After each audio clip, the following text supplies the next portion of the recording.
எதுக்காக நான் code movie பார்க்கணும், என்ன ரீசனுக்காக கோட் மூவி பார்க்க போகிறேன்னு சொல்லிட்டு ஒரு 5 பாயிண்ட்ஸ் பார்த்துலாம். 5th பாயிண்ட் என்னடான்னு பார்த்தோன்னா, படத்தில் மிகப்பெரிய காஸ்டிங்ஸ் வந்து கொடுத்துருக்காங்க.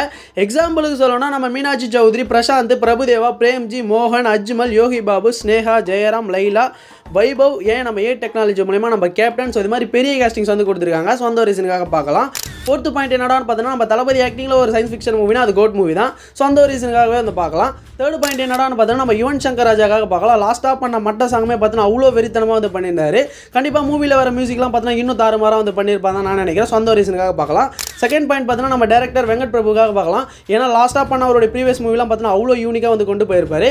ஸோ நம்ம தளபதி வச்சு பண்ணுறாரு, கண்டிப்பாக வேறு லெவலில் தான் இருக்கும். ஸோ அந்த ஒரு ரீசனுக்காக பார்க்கலாம். ஃபர்ஸ்ட் பாயிண்ட் 1 and 1 நம்ம தளபதிக்காக பார்க்கலாம். ஸோ செப்டம்பர் 5 அன்னைக்கு பார்த்தோன்னா பிளாஸ்ட் ஆக போகுது. ஏன்னா தளபதியோடைய மூவினா சும்மாவா அந்த மாதிரி தான். ஸோ கண்டிப்பாக வந்து பார்த்தோன்னா மூவிக்காக நிறைய பேர் வெயிட் பண்ணிட்டு இருப்பீங்க. யாருக்கெல்லாம் ஃபர்ஸ்ட் டே டிக்கெட் கிடச்சிருச்சு அப்படின்றத மறக்காம கமெண்ட் செக்ஷனில் சொல்லிட்டு போங்க.